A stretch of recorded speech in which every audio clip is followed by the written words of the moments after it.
আসসালামু আলাইকুম প্রিয় দর্শক, আশা করি আপনারা ভালো আছেন।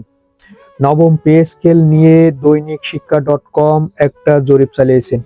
দৈনিক শিক্ষা ডট কমটা কি আগে এটা জানি। এটা অনলাইন একটা পোর্টাল, নিউজ পোর্টাল। এখানে শিক্ষা সম্পর্কিত এবং দেশের গুরুত্বপূর্ণ তথ্য সংবাদ এরা প্রকাশ করে থাকেন। তো দীর্ঘদিন যাবৎ নবম পে স্কেল নিয়ে যে আলোচনা চলছিল, এর প্রেক্ষিতে দৈনিক শিক্ষা ডট কম একটা জনমত জরিপ চালায়। এই জনমত জরিপে যে ফলাফলটা আসে এটা অবিশ্বাস্য রকম ভাবে সাড়া জাগানো। সেটা হলো সেখানে প্রশ্নটা রাখা হয় এমন ভাবে যে আহ, অন্তর্বর্তী সরকারের সময়ে জনগণ বা সরকারি কর্মচারীরা নবম পে স্কেল বাস্তবায়ন হোক, এর পক্ষে বিপক্ষে এবং মন্তব্য নেই। এমন একটা, আমি আমার সাইটে স্ক্রিনশট দিয়ে দেব সেই জনমতের জরিপের ফলাফলটা। আপনারা দেখলে অবাক হবেন, অবাক করা ফলাফল। অর্থাৎ এখানে 90% মানুষ চায় যে অন্তর্বর্তী সরকারের আমলেই নবম পে স্কেলের গেজেট প্রজ্ঞাপন জারি হোক। 9% মানুষ চায় যে এই সরকারের আমলে দরকার নাই। আর 1% আছে যারা কোনো মন্তব্য দিয়ে নাই।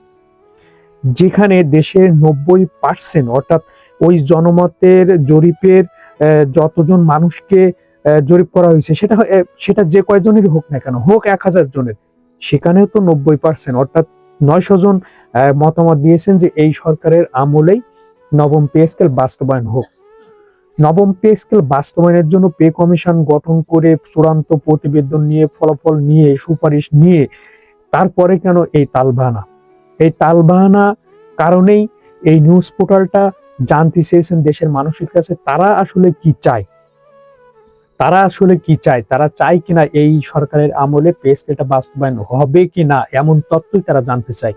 তো এখানে যে ইয়েটা আছে, মানে যে আপনার দৈনিক শিক্ষা ডট কম, তারা এই জনমতের জরিপের ফলাফলটা প্রকাশ করার সাথে সাথে এখানে ভালো একটা রেসপন্স পান এবং আগামীতে যাতে করে সরকার কোনো হ্যাসিং এর ভিতরে না যেয়ে সরকারি কর্মচারীদের বঞ্চিত না রেখে, বৈষম্য ভিতরে না রেখে, বৈষম্য মুক্ত, সংস্কার মুক্ত একটা পে স্কেল গেজেট যেটা চূড়ান্ত প্রতিবেদন পেয়েছেন সেটা যাতে বাস্তবায়ন হয়, এর লোককে উৎসাহিত করে। তো আমরা আশা করব ডক্টর মোহাম্মদ ইউনূসের উপর পূর্ণ আস্থা ও বিশ্বাস রেখে, যাতে করে ডক্টর মোহাম্মদ ইউনূস এই জনমত জরিপটাও দেখেন। দেখলে হয়তো তার মতো আল্লাহ তাআলা ঘুরাই দিতে পারেন, এমনটাও হতে পারে। আমরা সবাই আল্লাহ তাআলার কাছে দোয়া করি যাতে করে এই যে অসহায় অবস্থায় আছে কর্মচারীরা, এখান থেকে যাতে যত দ্রুত তারা বেরিয়ে আসতে পারে এবং এই জনমত জরিপ মানুষের মতামত নিয়ে এটা ভেবে দেখতে পারে। আবার এই পে কমিশনের যে রিপোর্টটা, চূড়ান্ত সুপারিশটা, এটাও কিন্তু করা হয়েছে জনমত জরিপের উপরে। তারা আসলে কি চায়, এখানে কিন্তু অনেকগুলো পে কমিশন এটা প্রকাশ করছে। এটা একটা অনলাইনে রিপোর্ট দেওয়ার ছিল আর কি, সময় ছিল।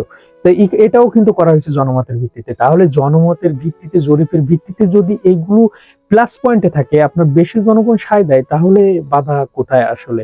আর কোন সে বাধা, যে বাধার কারণে এটা বাস্তবায়ন হচ্ছে না? তা আমরা আশা করবো এই জনমত জরিপটা সবাই দেখবে এবং আপনারা শেয়ার করে দেবেন এবং ভিডিওটি ভালো লাগবে। সর্বশেষ আপডেট পেতে চাইলে অবশ্যই সাবস্ক্রাইব করে রাখবেন। আসসালামু আলাইকুম রহমতুল্লাহ।